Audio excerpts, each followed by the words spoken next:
What's up, guys? It's the phenomenal AJ Styles, and you're listening to another wrestling podcast. It's time for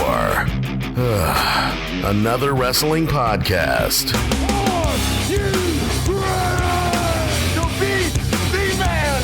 You have to beat the man. The champ is here. It's just a man. Give me a hell yeah. What the Rock is cooking. Woo. Yes. Woo. What? Yes. Woo, woo, woo. What's you gonna do when Hulkamania destroys you? For the benefit of those with flash photography, would you please shut the hell up? Oh, yes! Ooh, yeah! That was what was best for business. The kid to dig that sucker! And that's the bottom line, because Stone Cold said so. Have a nice day! With your hosts, Steve Credo and Jonathon Benjamin. All right. Ladies and gentlemen, boys and girls, children of all ages, welcome to another wrestling podcast. This is episode 41. I'm Steve Credo. I'm Jonathon Benjamin. And we are the guys from another wrestling podcast. Jonathon, are you ready for another great show? I don't know how we can outdo last show, or the shows prior to that, but do you think we have a chance today? Absolutely, this is going to be the greatest show we've ever done. I'm going to hold you to that, Jonathon, but guys, if you're joining us today, you are in for a treat. We have on the show coming up none other than AJ Styles, the current New Japan Pro Wrestling heavyweight champion. Wow, Jonathon, what a treat of having AJ Styles in the studio today.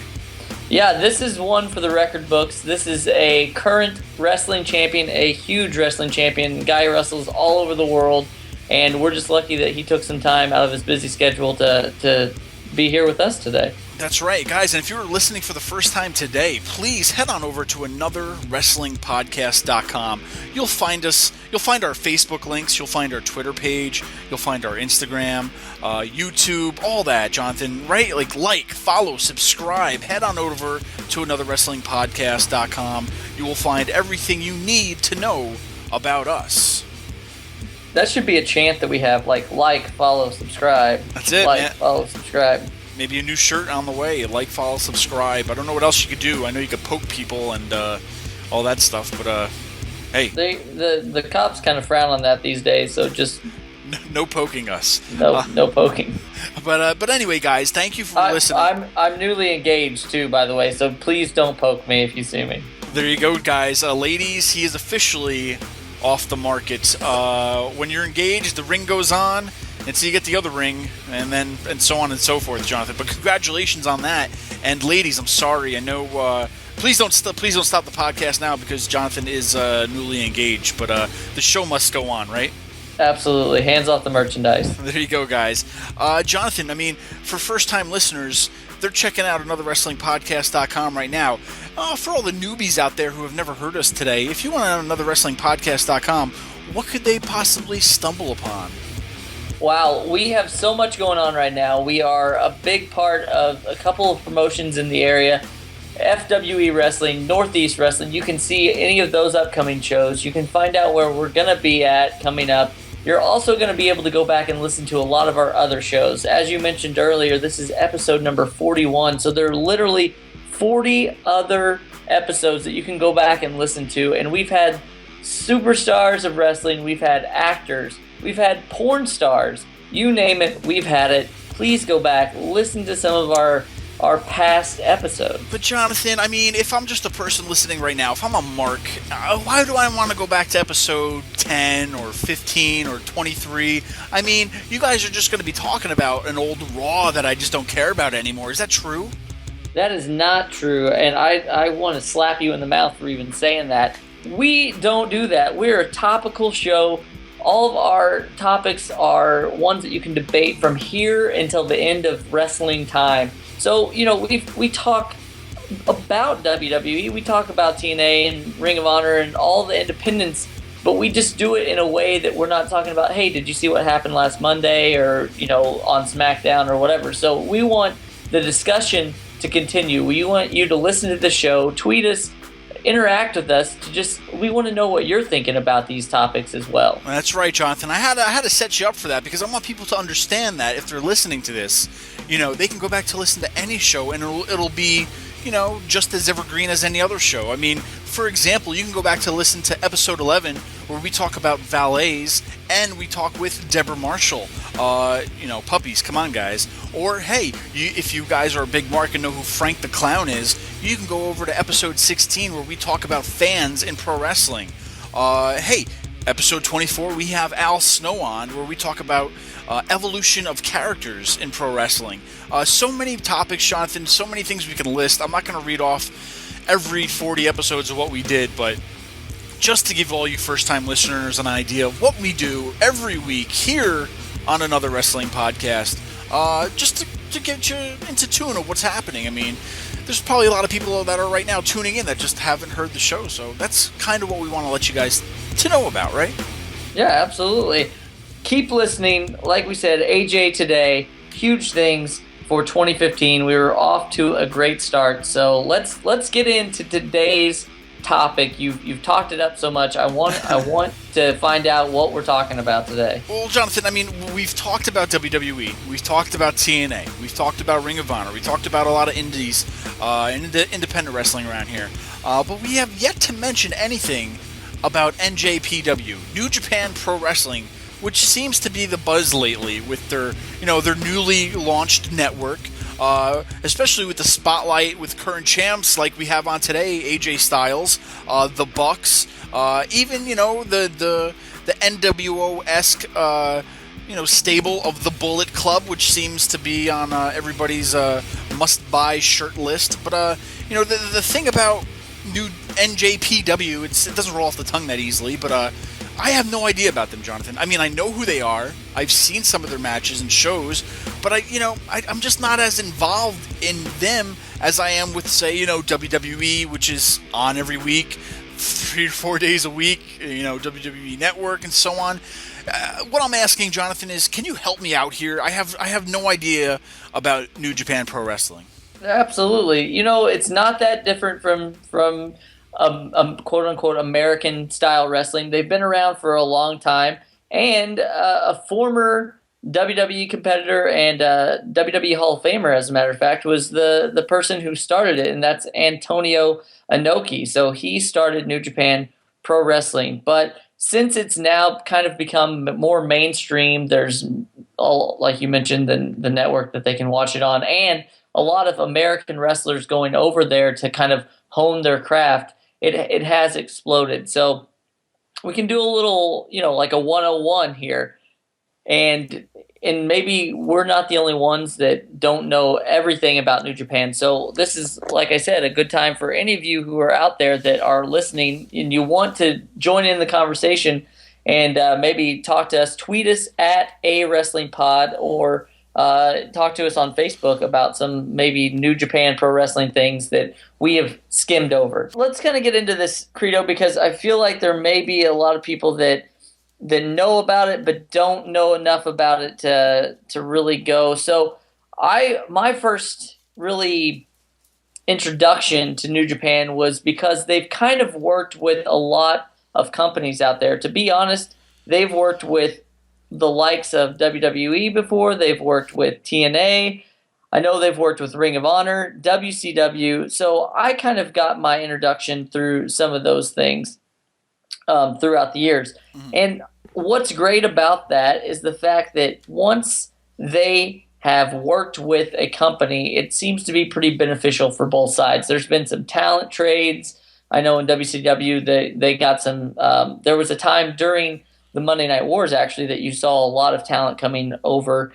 TNA had did some of that whenever they had their, I forget what it was called, where it was basically teams from different countries that were competing. So that was another way that there was a talent exchange. But now they're kind of out on their own right now. So it's really cool to see our guys, some of the people, like you mentioned, AJ Styles, the Young Bucks, even the Bullet Club, that are kind of taking over New Japan Pro Wrestling. But back in the day, whenever wrestlers wanted to hone their craft, a lot of the guys that you know today that are big names came over to wrestle in New Japan Pro Wrestling. What bigger names? Give me some ideas of what guys went over there. I'm glad you said that. I really am. I thought you were going to leave me hanging, but Ric Flair, do you know that guy? He was over there. Stan Hansen, Bruiser Brody, Kurt Angle, Arn Anderson, Jeff Hardy, Hulk Hogan, Rob Van Dam, Sting, Stone Cold Steve Austin, the Road Warriors. Did I mention Big Van Vader, Scott Norton, and Brock Lesnar? Oh, hold on. Brock Lesnar. Wow, that's amazing. Because, I remember hearing about it, but I just never followed it. So it's interesting to hear about this. But, Jonathan, I'm a big championships guy. I know about the WWE World Heavyweight Championship, the Intercontinental Championship, things like that. What's interesting in NJPW that I would love to see? What kind of championships do they have that would intrigue me to watch? Well, they have the IWGP heavyweight title, which their current champion is obviously AJ Styles, who we have on the show today. So that's their main title. And like I mentioned, Antonio Inoki, he actually won a tournament in 1987 to become their first champion. Along the list of champions that they have there, or other championships, they also have the IWGP Intercontinental title. So I would call that their number 2 title, really. There's the heavyweight and then the Intercontinental. There's also the IWGP tag titles, which there's really no explanation that needs to be there. There's the IWGP Junior Heavyweight title. Wait. Yes? What's the difference between junior heavyweight and heavyweight? Well, there is a weight limit on the junior heavyweight, so it's similar to what a cruiserweight title would be. Right. Now, this title was actually created back in 1986, so it's been around for quite a while. And there's the weight limit is actually a 220-pound weight limit. So if you are 221 pounds, sorry about your luck. All right. There's also the IWGP Junior Heavyweight Tag titles. Wait a minute. So they have tag team champions, and then they have junior heavyweight tag team titles too? Yep, and this is also a 220-pound weight limit. So, keeping it real with all the different titles. That's interesting because I'm thinking do you think WWE or TNA or Ring of Honor or anything like that should kind of copy some of this stuff? Because when you're talking about weight classes, that almost makes me think of MMA and all that kind of stuff. Do you think they'll ever do anything like that over here to where they have?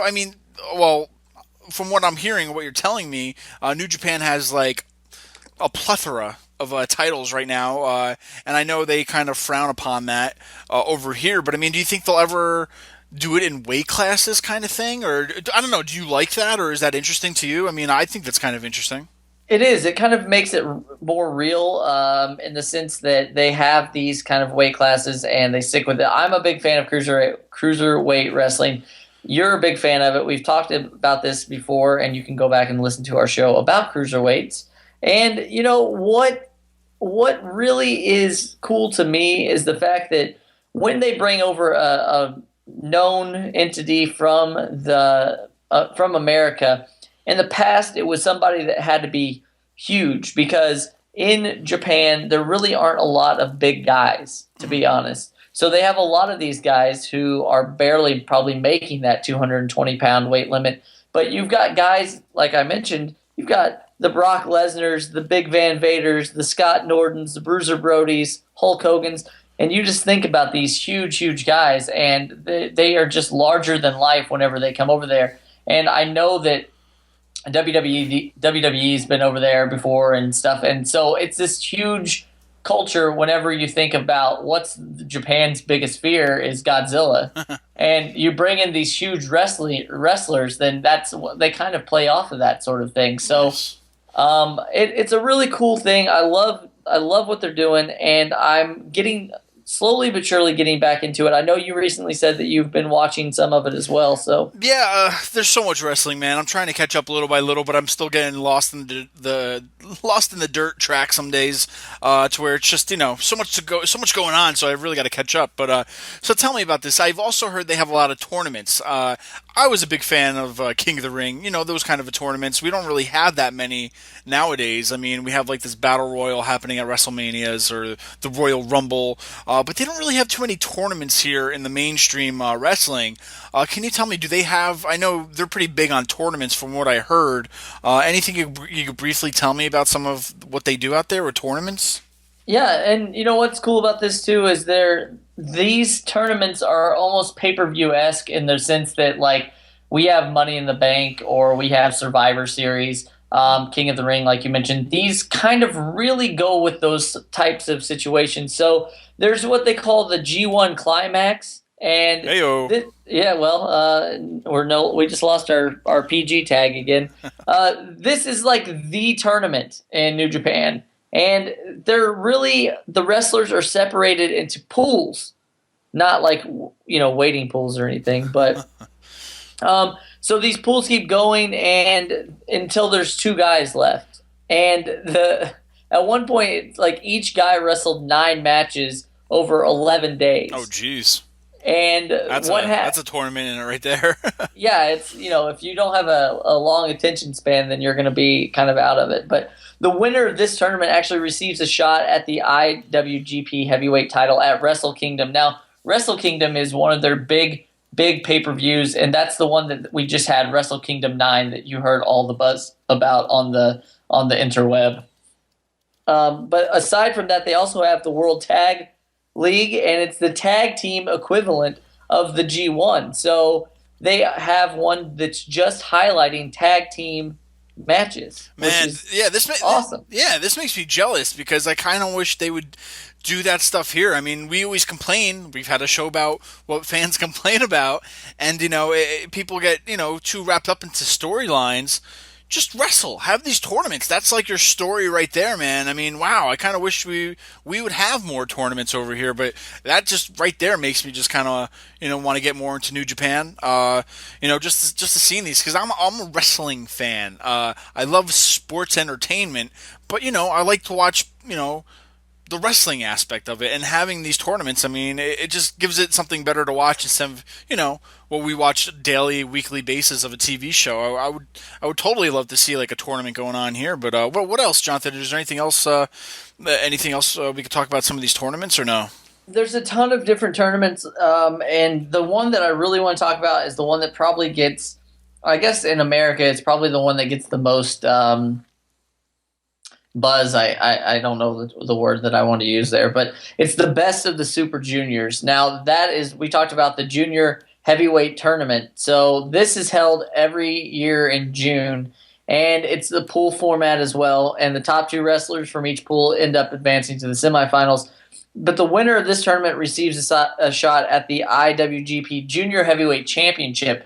That is the one that I liken to the Cruiserweight. So believe it or not, somebody who is in NXT right now won this, and there's been numerous winners that have went on to do big things in the United States, but Prince Devitt or Finn Balor actually won this tournament. So that tells you right there the kind of caliber that this tournament, what kind of talent is in this tournament. Sure. So, all right. So first of all, we had some big American names wrestle over there through the years.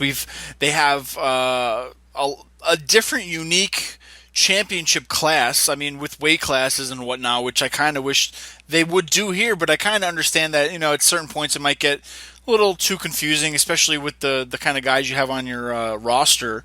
But a lot of interesting titles, a lot of interesting tournaments. But tell me, I mean, we have the Royal Rumble, we have WrestleMania, Survivor Series, at least from the WWE aspect of pay-per-views, but what do they have over there that's maybe the equivalent that I really need to see?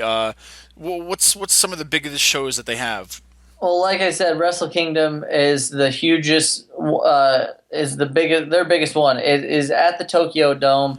That's what they call WrestleMania. That's held every January. Okay. The August, like we mentioned, is the G1 Climax. It's the second kind of biggest card of the year, and it's the final night of the G1. So the climax like keeps going, keeps building, if you will, keeps going, and then like the final night is in August there at the climax. So like this is where it all boils down to, and as we mentioned before, the winner gets a contract for a title shot at Wrestle Kingdom. So you could almost say that this is similar to Money in the Bank in the sense that the person gets this, and they have to wait from August all the way to January before they get their title shot. Interesting. Yeah. Yeah. So tell me this, Jonathan, because I mean, we talked a little bit about a lot of different things in New Japan Pro Wrestling, and I mean, like I said, I don't really want to read the Wikipedia page, but I mean, you gave me a lot of information as a fan who might be interested to check them out, and I'm interested. I mean, there's a lot of stuff going on today in wrestling, but I definitely want to make a little bit more of an effort to tune in of something I really don't know, because what you told me today, I could definitely get interested in, and I can't wait for it. But I mean, how about this? I want to not turn the tables on you, but let's talk a little bit about wrestlers now who could probably succeed in New Japan. Granted, we know we have AJ Styles coming up shortly, but Jonathan, right now, who do you think? I mean, like John Cena, or I don't know, anybody from any wrestling company, who would you want to see over there wrestling? And do you think it would work? Do you think they could cross-promote properly? I mean, I know some people wouldn't probably let it happen, cough Vince McMahon, but, you know, do you think that would be best for business to help integrate some of the characters or wrestlers or superstars that we have here over with Japan and kind of help cross-promote more? Absolutely. I think that in WWE, there's such a pool of talent that some of them have already wrestled over there, which is just awesome to think about, that they've made their way pretty much around the world. But the talent is kind of, you know, it's just across the board. So I would put people like Cesaro, even Tyson Kidd. They're going to be good wrestlers. Tyson Kidd would probably be one of the Super Juniors. I would put Daniel Bryan over there. That's the kind of style that these people are more accustomed to. We've got all these people right now. I don't think a John Cena, he's going to be more of an attraction in the same sense as, you know, Brock Lesnar, even though Brock Lesnar has got a lot more wrestling talent than but, you know, guys like A-Train who were in there, he was Giant Bernard. I don't know if you remember that or not. Yeah, I remember when he came in, they tried doing the whole Japan-esque gimmick with him with Lord Tensai, and that really didn't go over here. So no, but it's amazing because in Japan he was like a no pun intended, but he was a huge deal. So exactly, I think that there's a lot of it's probably easier for a established guy to go over to Japan here than it is for somebody in Japan. And right now we have Hideo Itami. So if you think about that, fans really like him because he was Kenta, but they had to kind of switch it up and kind of give him some more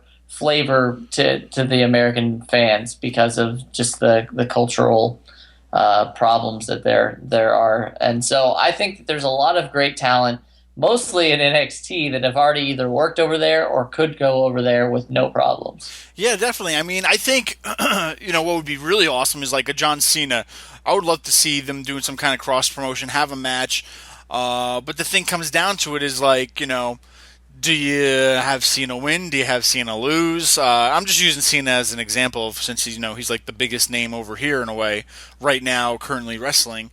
It would be interesting to see. I think, you know, companies like New Japan and WWE, would you love to see like a cross-promoted pay-per-view? I mean, granted, you have to kind of explain to the American audience who these guys are, where they're coming from. You know, I know it gets too much into the storytelling of we have no idea who they are. Granted, some of the population of wrestling fans do, but would you kind of love to see like a cross-promoted event to where it was like WWE versus New Japan? Do you ever think we'll ever see that in our lifetime? Or not just WWE, but I mean like any other company too? Yeah, I think that it's great. Like I said, it's happened before where talents have came over or whatever, but I think now that they have more exposure in the American market or just the world market, to be honest, that you probably will start to see some of this cross promotion. I don't think you're going to get it with WWE. I could be wrong, but I think that you're going to probably still get some with maybe TNA, possibly Ring of Honor, and there's even been some independents in the area that could probably pull it off as well. So, with and when you think about this, when you have all American title holders right now, or a huge crop of Americans that are wrestling over there, and they go around the world with your championship, it's going to bring attention to your brand. So I think that that's what's happening right now. And with AJ Styles, with the Young Bucks, with Luke Gallows, Carl Anderson, like that's exactly what's happening right now. And I don't think it'll be too long before you see some of that crossover. And my best bet is going to say Ring of Honor is where you're going to see that happen. I mean, it's great. Some people may not think it is, but I think it's good business, regardless of bringing in other champions for your company. And I would be excited to see it, and I would pay money to see it. So, guys, if you're listening, listen to the fans, listen to us, right? So, Jonathan, I thank you so much for informing me because I didn't really know too much about it. But guys, joining us right now, we have the current IWGP Heavyweight Champion, AJ Styles, with us right now.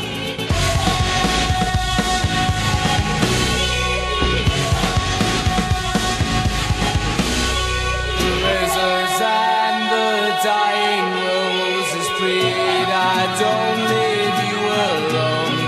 The demigods and hungry ghosts, so God knows I'm not at home. I'll never find someone quite like you again. I'll never find someone quite like you. It is an absolute honor to introduce our next guest. He is almost guaranteed to be wrestling in a town near you, no matter where you live. He is one of the hardest working wrestlers in the business today, multi-time champion, and quite possibly the best wrestler in the world today. I give you the phenomenal AJ Styles. What's up? AJ, thank you so much for joining us today. Right off the bat, what have you been doing lately? I know you've been traveling all over the world. It's been crazy for you. Where are you just getting back from? Well, I literally just told my wife that I've been flying for a week. Wednesday, actually, I left on a Monday to go to Japan, land on a Tuesday, wrestle on Wednesday, come home on Thursday, take my wife out for Valentine's Day on a Friday, even though it's on a Saturday, because on Saturday I leave for England and wrestled on the Sunday and came home on a Monday. So it's a lot of flying. Yeah, absolutely. You're racking up those miles, though, I guess. Yeah, I can't complain about that. And Delta Airlines is good to me, so that they make it a little bit easier to do a lot of flying. In many circles of the world, you are considered the best wrestler in the world today. Now's the time to brag a little bit. Do you agree with that? You know what? I don't think it takes two guys to put on an incredible match. And I've been blessed to be able to get, don't get me wrong, I've been in there with some guys who haven't had the experience as others, but, for some of them, they may not have the experience, but they have the athletic ability. So it makes for a great match, I just think that there are so many guys that I've had the opportunity to wrestle that are so good, and maybe you've never heard of them, maybe you have, but they're just really good at what they do, and they're trying to perfect their craft as am I, and we put together great matches. So for me to be the best wrestler in the world, I don't know that I agree with that. I think that I just have been blessed with being in the ring with great talent. Okay, now you, like we mentioned, you're pretty much the hottest free agent around. With all these offers on the table, what's the most important factor for you in picking a place to work? Well, honestly, I wouldn't say that I'm a free agent at this point. I'm with New Japan Pro Wrestling, and so I mean, to me, a lot of people say, well, he's an independent guy. Well, if you call the fastest growing company in the world, and wrestling in front of 60,000 people, an independent, then I guess I'm still doing, an independent guy. But I understand what they're saying, and I get the opportunity to wrestle in the independents. But so do TNA guys now. So, I don't know, man. I don't know that I'm the hottest free agent anymore. I think that New Japan is where I call home. With your free agent status, you are able to go and do just about anything. How does it feel to have that sort of freedom in pro wrestling today? It's great. It's fun to get out there and wrestle guys who've never had the opportunity to wrestle. That's the main thing with me is just get out there and experience the best that the world has to offer, basically. And and it's fun too. I get excited about doing indies, especially ones I've never been to before.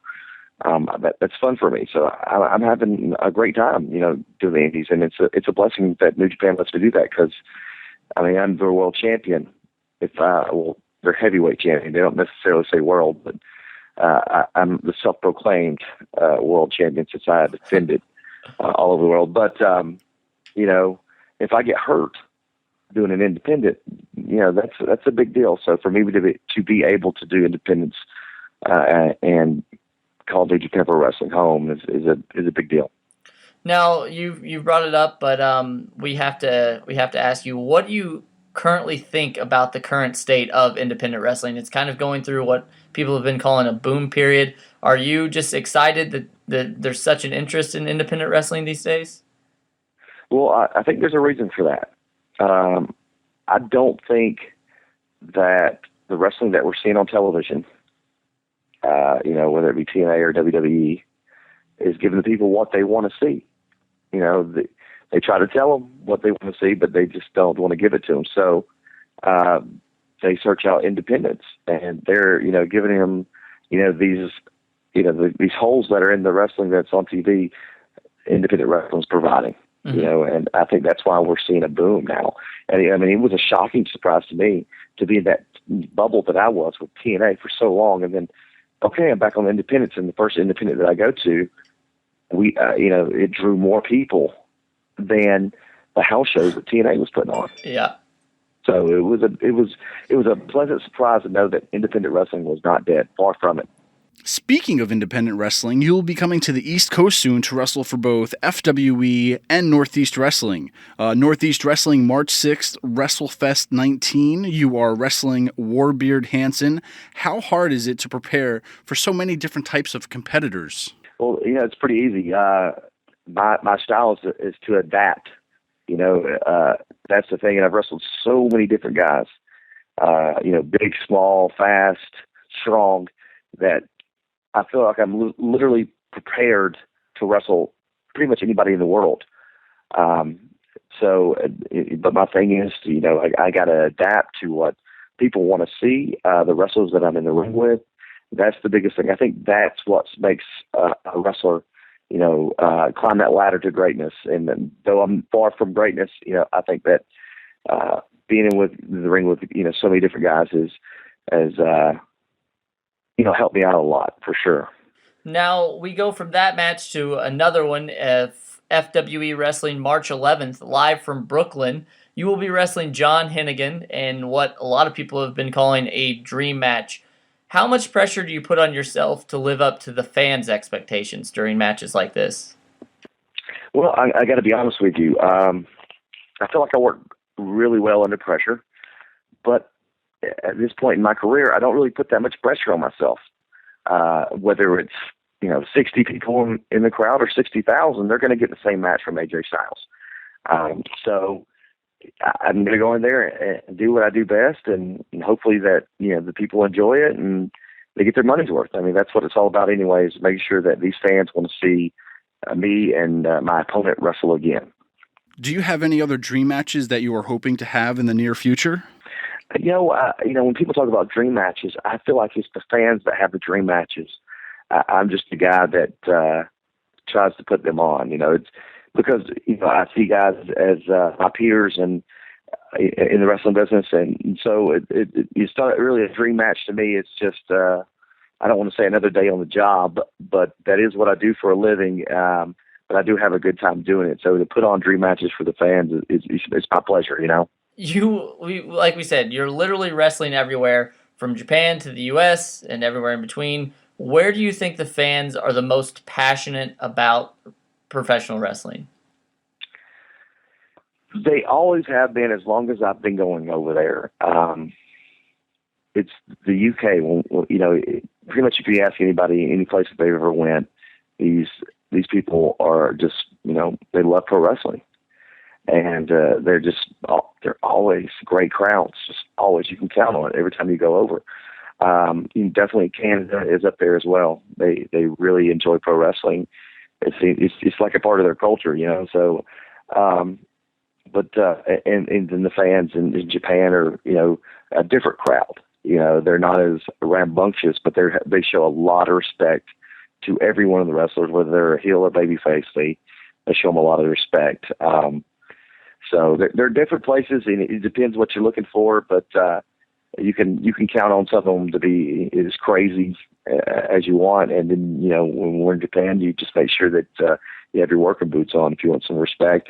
But you won't hear it, but you'll see it. You recently recaptured the IWGP Heavyweight Wrestling Championship. With that being said, what are some of your favorite things about wrestling in Japan? I would think the most, you know, the biggest thing about Japan, a favorite thing, is the locker room. Mm-hmm. It's a locker room full of professionals, not guys who have egos, but professionals. The great thing about the locker room, it's not about winning or losing. It's about making New Japan a better place to work and a bigger place to work, you know.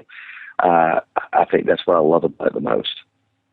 Okay, now you've spent a lot of time in the wrestling business, and as the old adage goes, you have a lot of acquaintances in this business, but very few friends. Who are some of your best friends in the business of wrestling? Well, you know, lucky for me, and not many people can say this when it comes to best friends, and definitely not wrestling, but, you know, I have three. There's three guys that, you know, if they're on the show, I want to be with them. If, you know, when we were all at TNA together, we were all together. You know, that's Samoa Joe, Christopher Daniels, and Frankie Kazarian. Those guys, literally guys I can call 3 o'clock in the morning to go get me on the side of the road, and it doesn't matter how far I'm away. So those are guys I can count on and, you know, call at any time, and I am blessed to call those guys my friends. Do you ever watch NXT?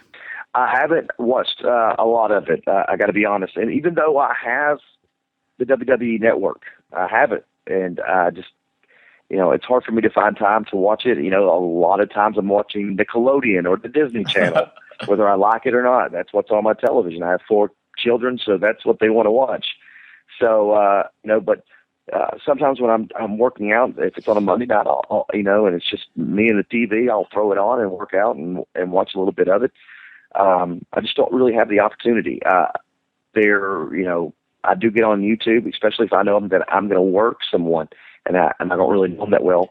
I'll watch some stuff on YouTube about these guys. That way, I'm prepared and you know, to put on a great match. You know, because at least I know who I'm working and what they do and what their style is. So, you know, but yeah, I think I may be missing out on some NXT. I think there's a lot of great wrestling going on there, and I need to get to watching it.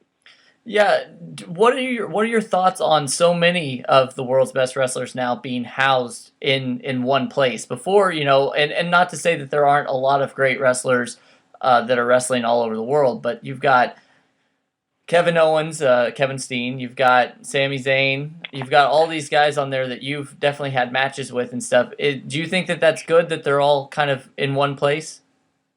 I think it's great if they ever have the opportunity to move to the next level. I mean, that's where the money's made, and these guys they literally are making NXT what it is.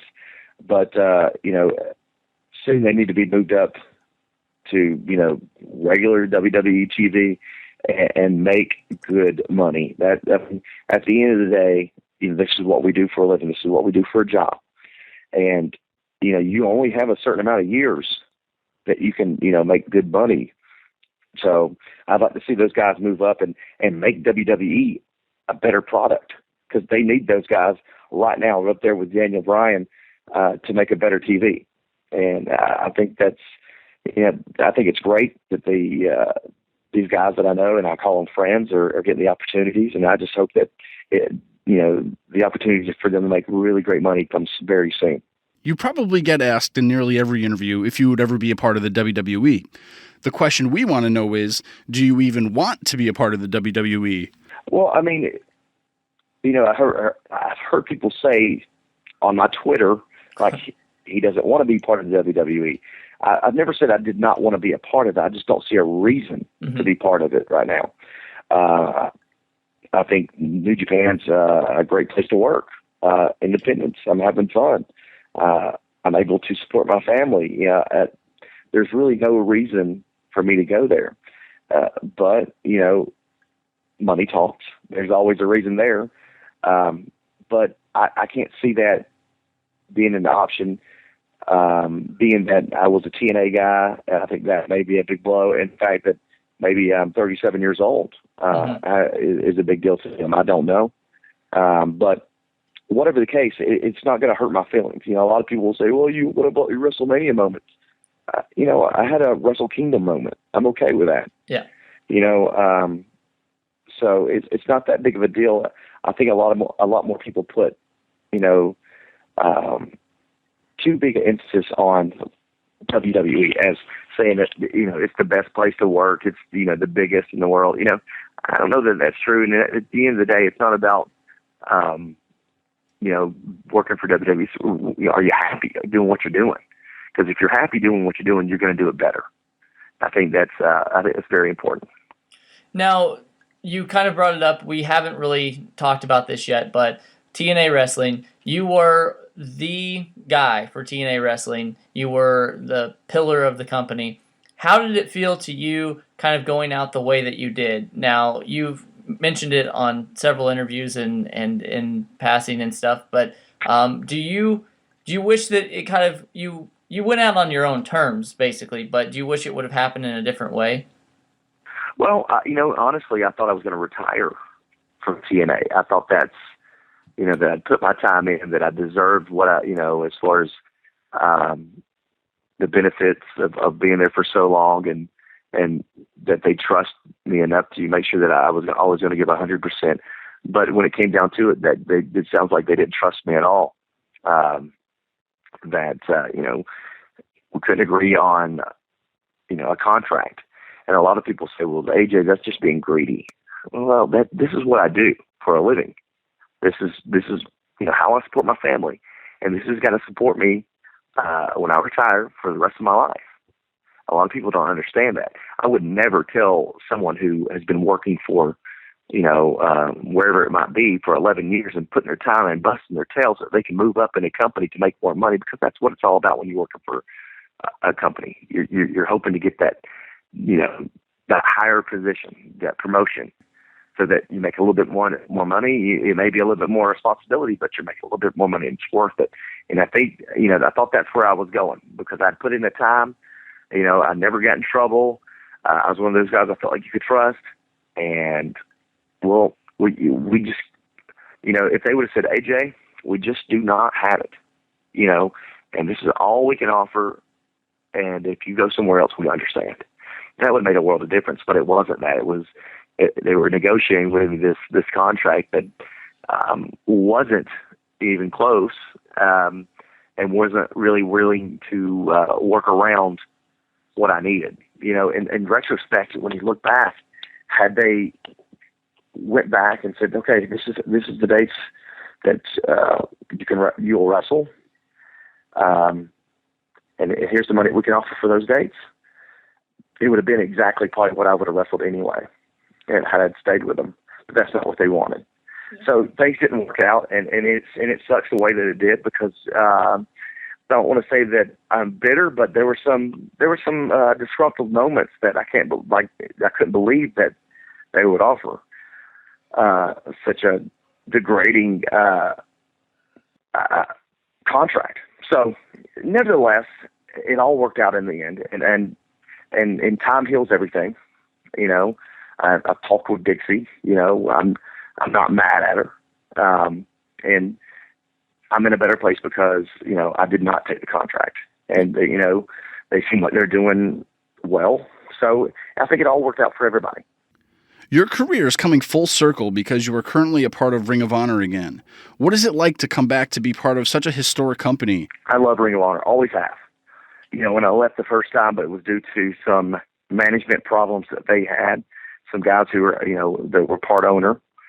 And it wasn't my call, it was TNA's call at the time. So it stunk, leaving there. But once, TNA got, going strong, it was one of those things where, well, you can't wrestle for another television, and that's understandable.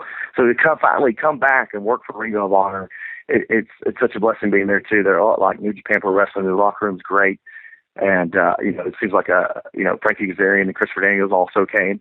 When their contract was up with TNA, so it's nice having those guys there. And you never know who's going to show up next.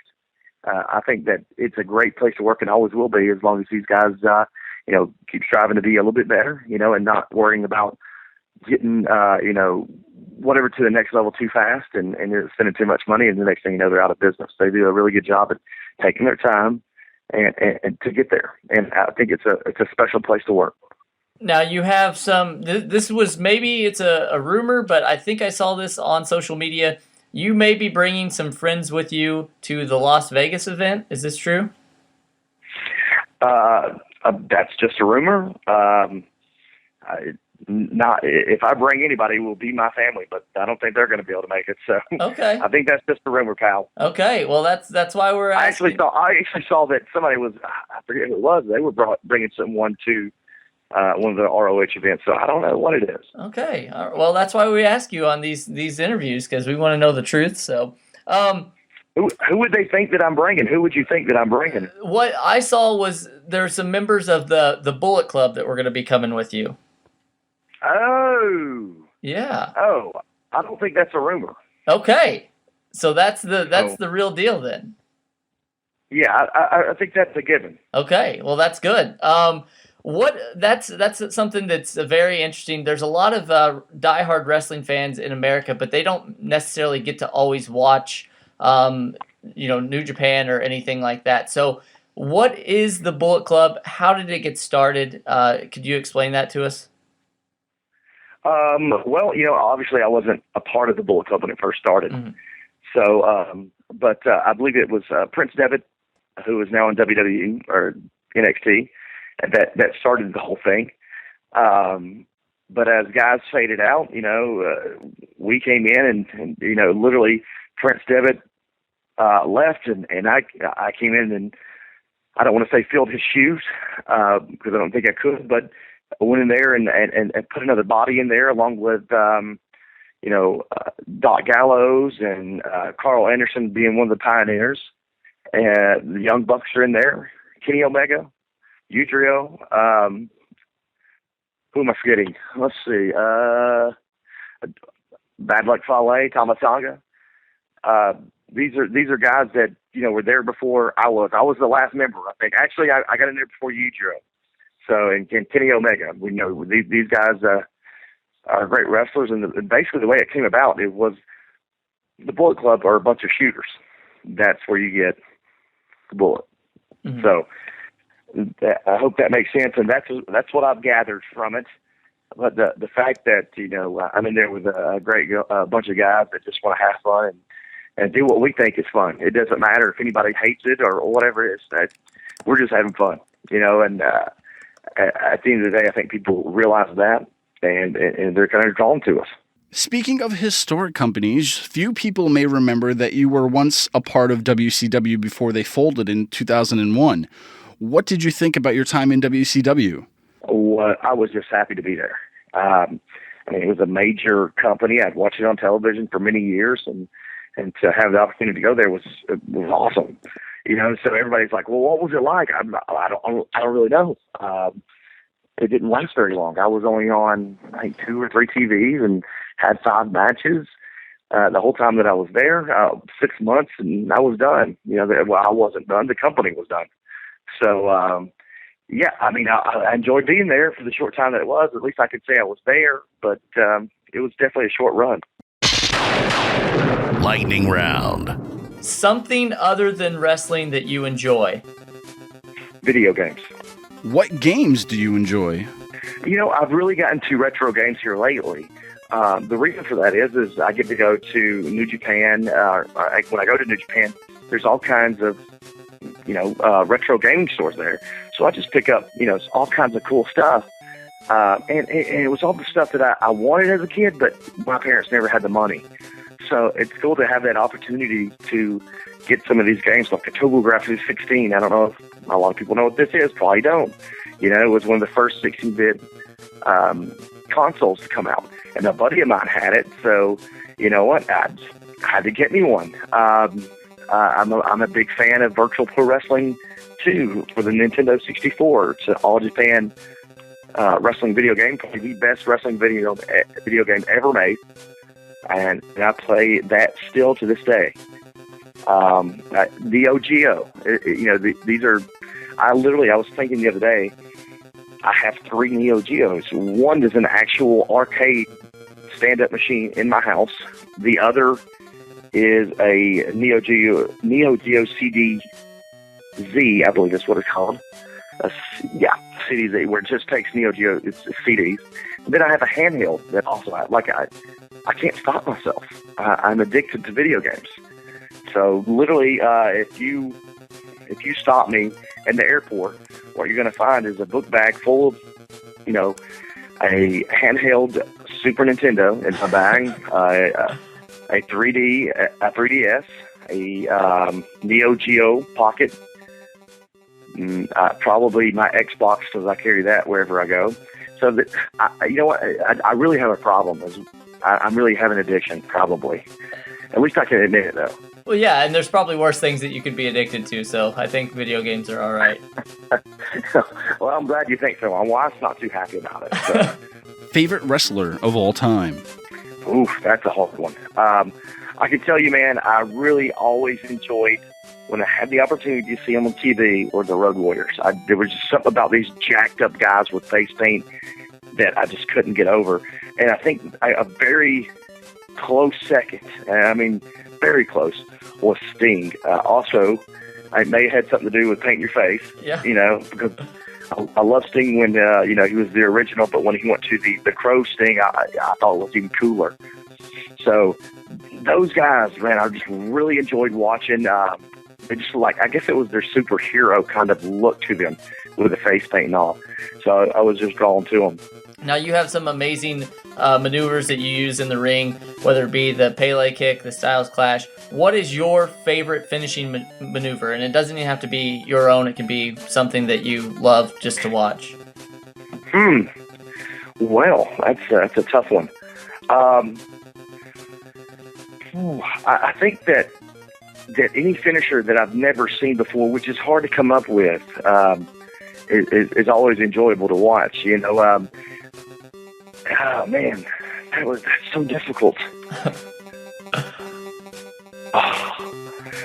Man, yeah, we're gonna have to come back to that. Okay, all right. I'm really, I'll tell you this. I'm really enjoying the Bloody Sunday, which wasn't made up by me. I thought it was at the time, but it wasn't. Prince Devitt also does the Bloody Sunday.